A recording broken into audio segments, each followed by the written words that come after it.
Udi, how are you doing? I'm doing great, Omri. Excited to talk with you today.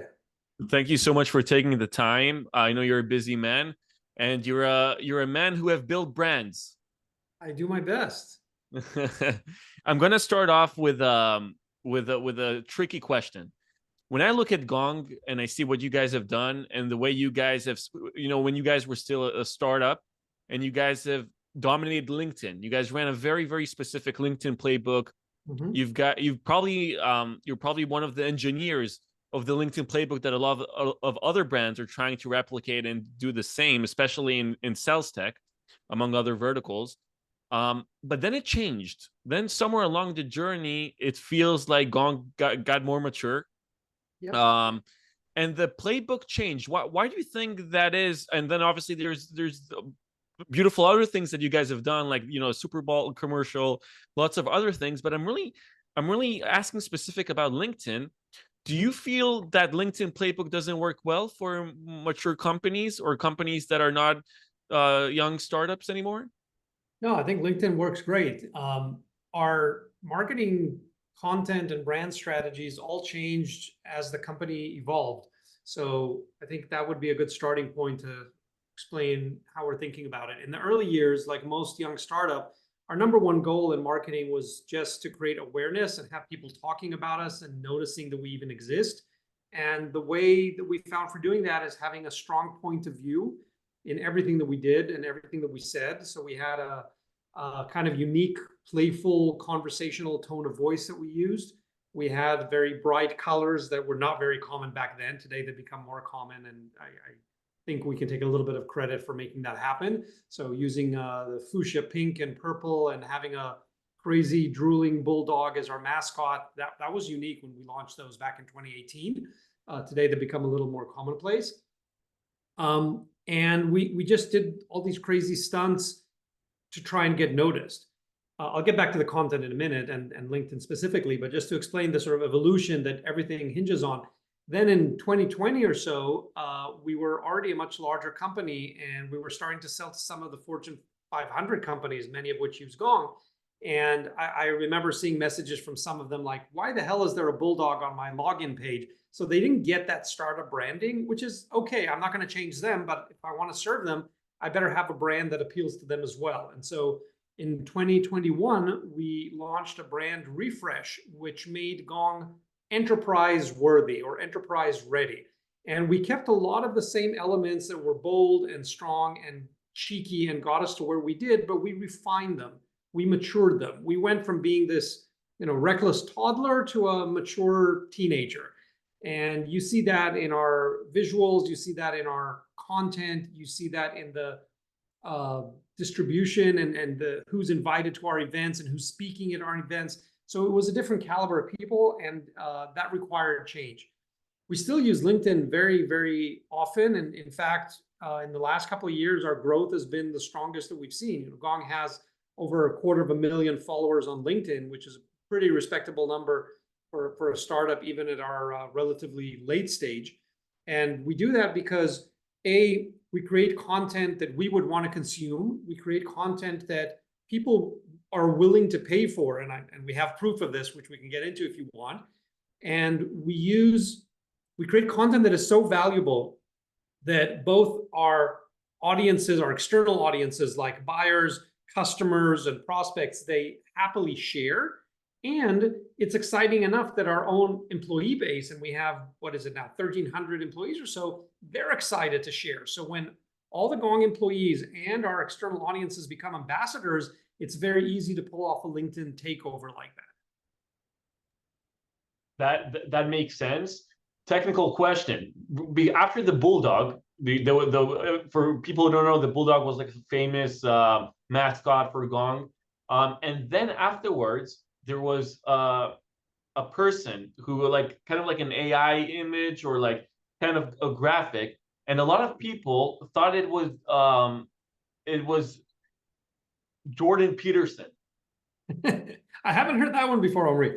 No, No. so first of all, the bulldog is still there. If you go to our website, he's got a smaller presence, but our chatbot on the website is still powered by Bruno the bulldog. So he is Hmm. there, but Okay. not quite on like he was on every single page and sometimes multiple times on a page. So we've made him a little more, scaled him down a little, put it that way.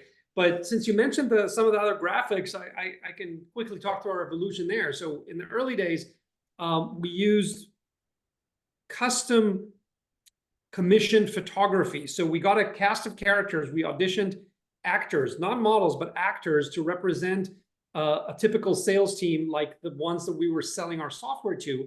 And so we had diverse characters of all genders and races and ages and colors. And that's how Bruno also got the job. So there were, not everyone knows this, there were 6 dogs who auditioned for the role of Bruno. And Wow. I got their actor portfolios with photos from their previous work, and we chose Bruno. It was kind of an easy choice because he just had that fun, endearing look that were like every sales team would want that dog as their office dog. So that's how Bruno got the job. And then in the 2021 brand refresh, we found that being committed to that commission photography was limiting in many ways, because suddenly you want someone in a new pose or a new outfit, and you didn't take their photo 2 years ago. So now I've either got to bring them in. It got complicated. So we switched from commissioned photography to commissioned illustration. We found a great studio. I think they're in Spain or in Portugal, and they do a lot of our illustration work with these funky colors and unique style. And the great thing about all this stuff, whether it's commissioned photography or commissioned illustration, is that it's uniquely ours. You're not going to see the same shaking hands stock photos that you see everyone using. I'm allergic to those. I would never use them. I know that we have gradually embedded some tasteful stock photography in our materials, but it gets graphic treatment to make it unique to Gong, and it's hopefully not the cliche stuff that everyone else is using. But that was our approach to continue to look different and kind of state our point of view in the images that we use. So commissioned photography and commissioned illustration were big ways that we could accomplish that.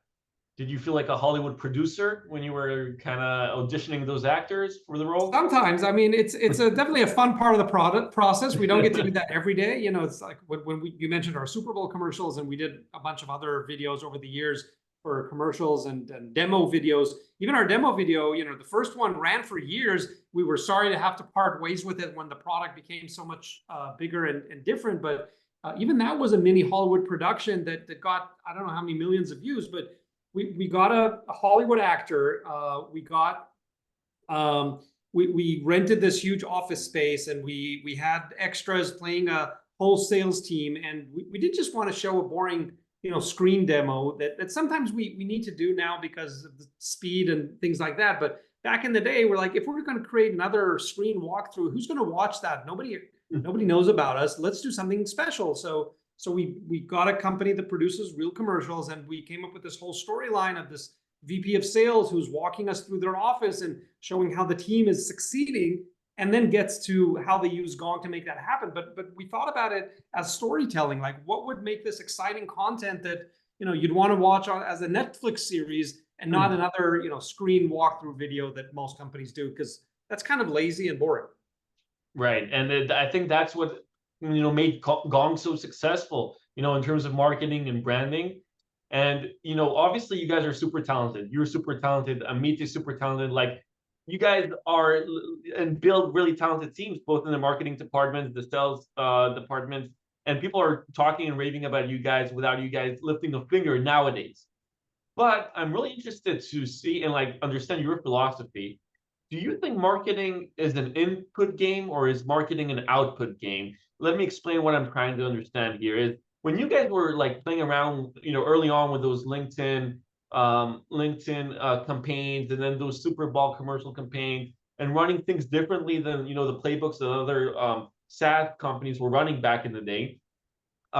Did you guys focus, like always have like the result in mind? Okay, we're doing this. This is like we're doing 15 LinkedIn posts a week. We're gonna do this, and we're expecting to get this in return. Or was this more like, hey, we're just gonna try out this strategy. We like this creativity, and like acting more like an artist who's basically creating beautiful campaigns and trusting that it will pay off, you know, along the way in terms of branding? It's a great question, and I think the real answer is a combination of both. So I'll say that we are very much goal oriented. I used to find this strange in the early days. You know, Amit and I were sitting alone in a tiny little WeWork office, and he had very clear goals for what we need to produce this month and this quarter. And I thought, like, but it's just like the two of us. And of course, we had a handful of engineers working on the product, but like he and I were the go-to-market team. Like, well, why do we need these like very formal goals? Like, we set very high goals, and now we know sort of what we need to drive towards. If we miss it, then we'll still be, you know, a hairline from it, but it's going to be impressive, and maybe we can even exceed it. But he was always very, very goal oriented, and this is the third company that I've worked with, Amit, so I know that that's what he does, and I can confirm that it works. So we're very goal oriented, and we know what we are trying to achieve. Having said that, we're not obsessed about measuring every single thing that we do, or the inputs, as you call them. And I think if we were obsessed, like many companies are, we would have missed out on some great opportunities for doing what we felt intuitively was the right thing to do, or at least experiment with, because some of these things are difficult to measure. Doing a Super Bowl commercial is actually difficult to measure because you don't know exactly who watches it and what they do about it and when they actually go to your website and how to attribute that. But we had a very, very successful Super Bowl commercial, and with the measurement that we did manage to do, which was mostly by proxies, not all of it, but mostly by proxies, we know it actually had really, really good results.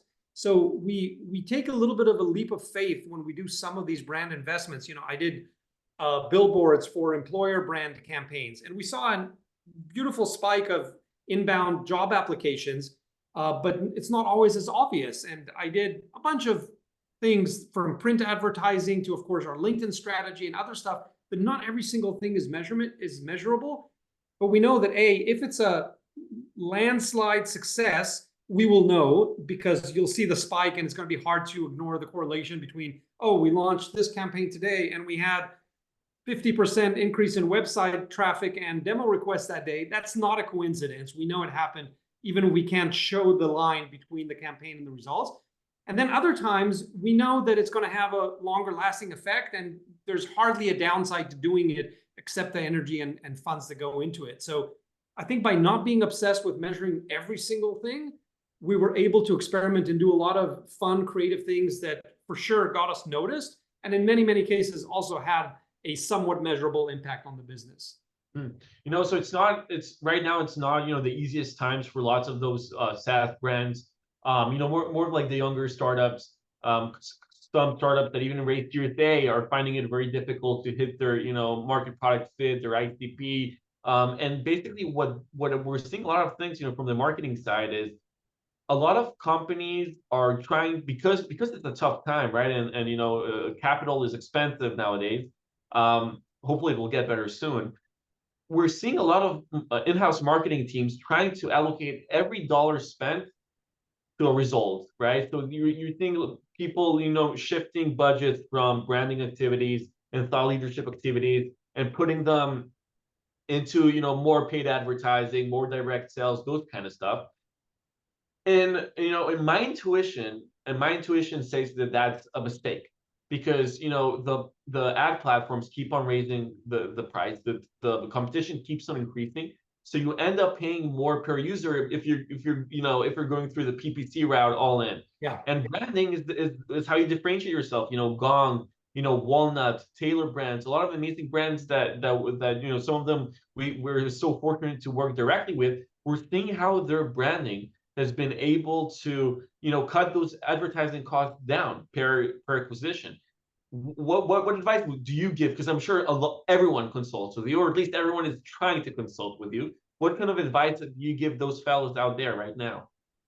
So a few things. One, just building on what I said earlier, I'm not obsessed with measuring everything we do. Obviously, when money is expensive and budgets are tight, I would say the majority of what marketing does should be measured. Now, majority does not have to be 99%. It can also be 85%, and then leave some wiggle room for things like PR and print and TV and radio and out of home and other and events and podcasts and things that, if you have a strong gut feeling that your audience is going to consume this, and this is where your audience lives, online or offline, and you should be there and meet them, I think you should do it. And if it's a landslide success, you will see it even if you didn't know how to measure it.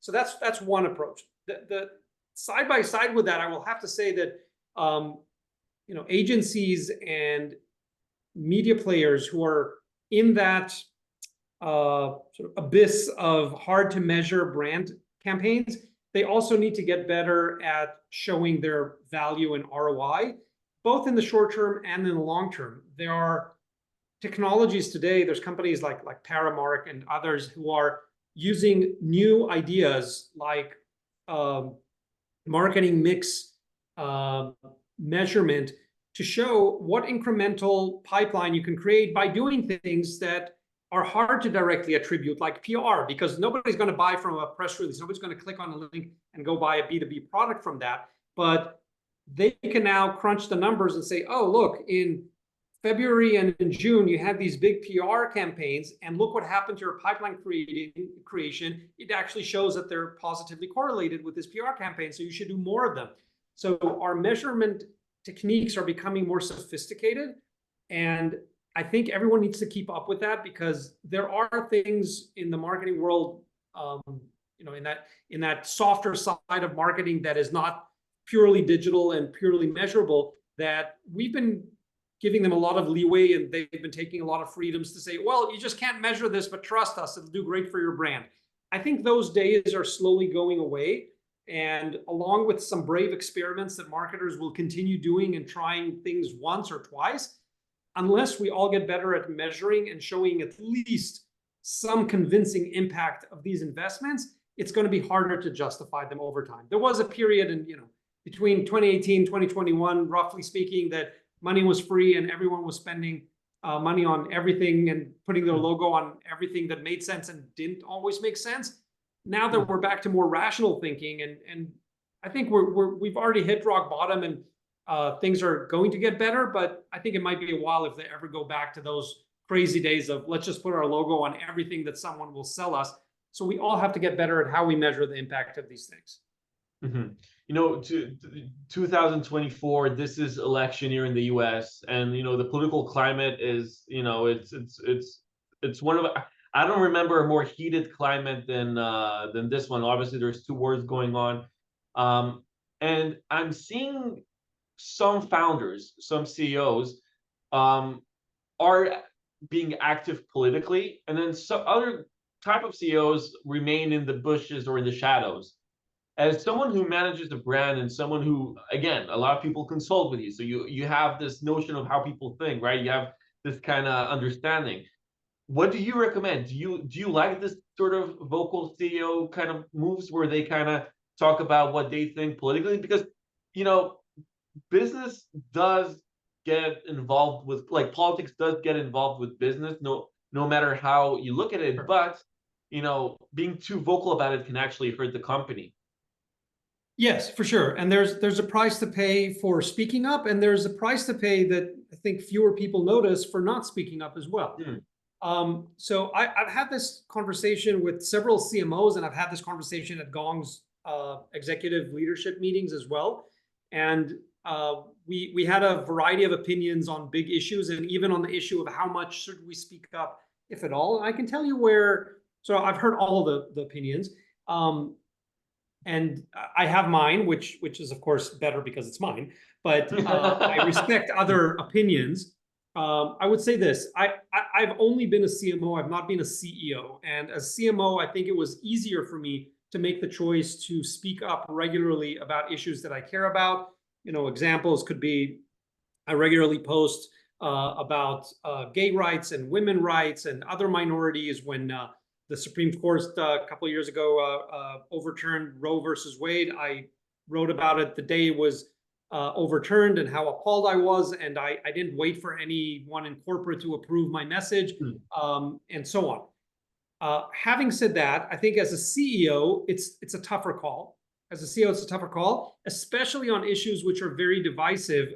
We know that even things like, which is shocking for me to even say this, but even things like women's rights are still under debate in countries like the US. And definitely the political landscape is like on a hairline, fracturing both countries like Israel and the US. We've had very close elections for all the recent years.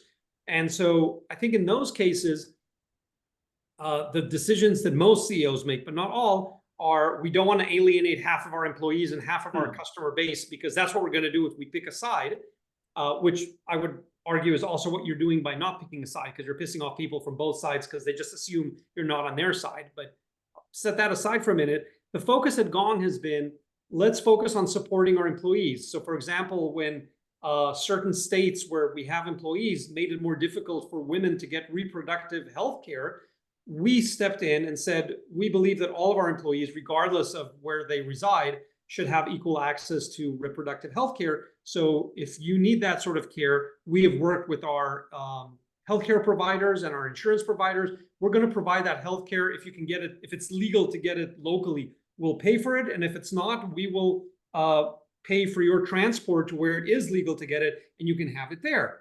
And I think that was a reasonable outcome of a very, very sticky situation where there's nothing you can do or not do that's not going to piss someone off. So we decided to focus, rather than just stating an opinion for the benefit of stating an opinion, we decided to focus on our employees, which matter a lot to us, maybe more than anyone, because if we need to keep our employees happy and healthy and motivated, and then they will keep our customers happy and successful and motivated. So we decided that, you know, regardless of what's going on in politics, we're going to give our employees all the options and all the care that they need. And people can assume what we think about the debate and issues beyond that.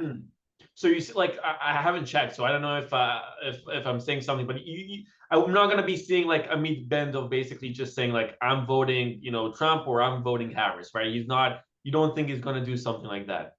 I can't speak on his behalf. I will tell you that Amit's social,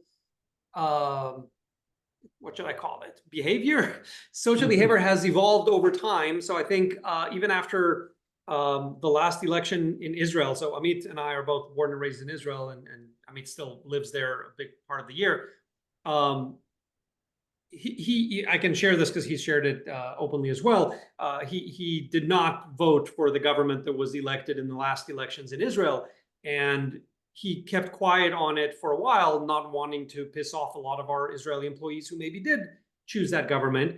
And as things became worse, even before October 7th, when really the shit hit the fan, but even before that, when it was clear that they're causing so much damage it's going to take generations to fix, Amit decided that it was time to speak up. He decided that the benefit of not pissing off some employees is absolutely not worth it. And he started speaking vehemently against the Israeli government, but not for the sake of pissing off, for the sake of offering alternatives. And he was involved, especially after October 7th, for months. He spent nights and days helping families who were evicted from their homes and families who lost their loved ones, looking for housing solutions, raising money, supplying equipment that they needed. And you can't do that while pretending that you don't have a political opinion or that it doesn't matter. So he became very vocal. So did his co-founder, Elon Reshef.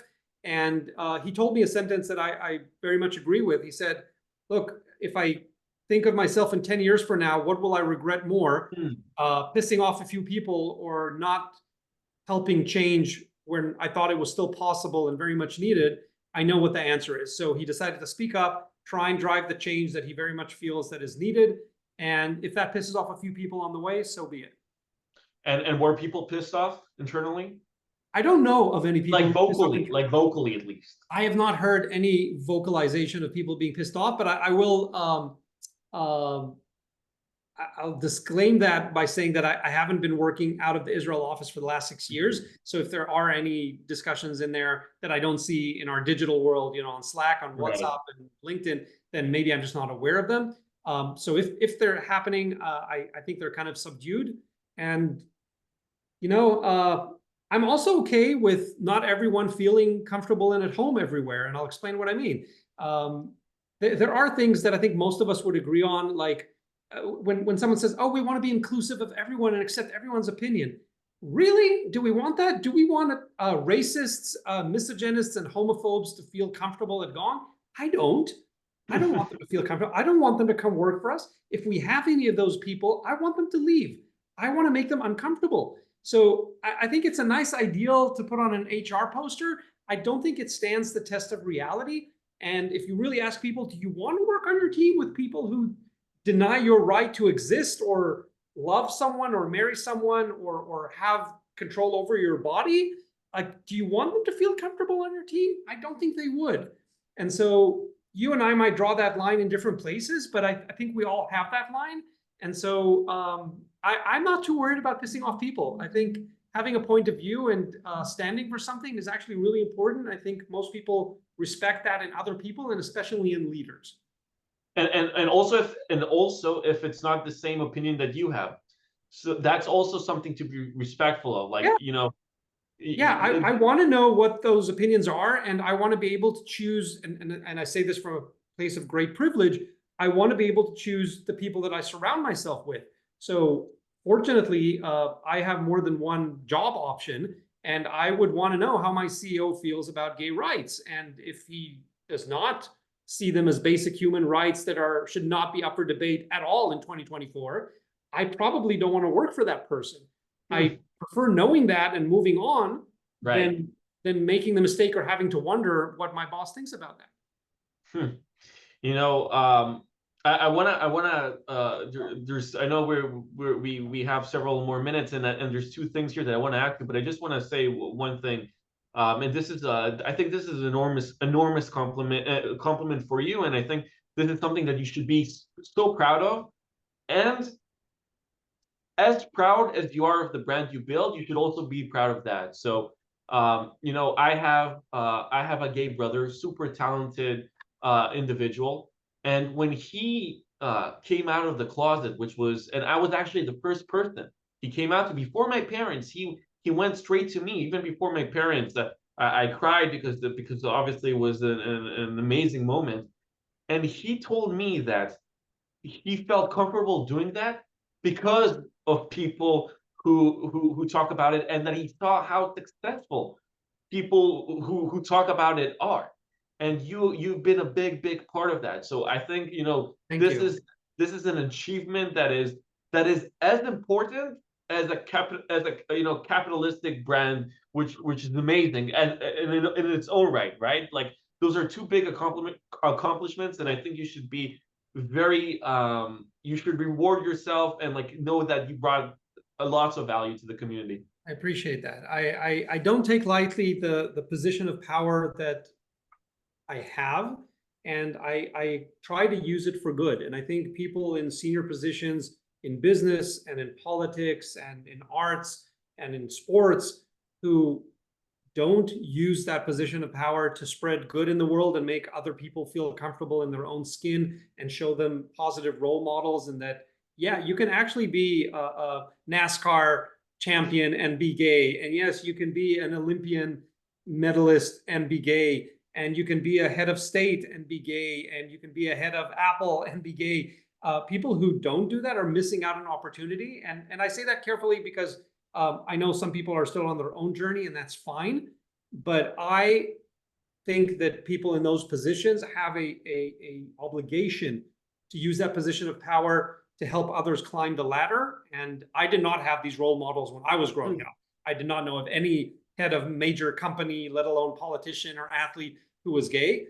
And I still managed to build my career, and I want to help make it a little bit easier for others to climb that ladder. And every time I do post about, you know, last month was Pride Month, most of the world, and as always, I posted a couple of posts about it on LinkedIn, and I love the public comments that I get, but I look forward even more to the private messages that I get from people who are not out yet, either at their workplace or maybe with their families, and they send me heartfelt messages about how encouraging my posts are, where they see that a C-level executive is posting about the importance of pride. And I usually post photos of my entire family, either marching in the Pride Parade like we did in San Francisco last month, or celebrating in other ways. And of course, I'm very open about my opinions on the legislative situation in the US and in Israel. And I've been an activist for many years to change some of that situation. And I know I'm driving impact and changing people's lives, literally.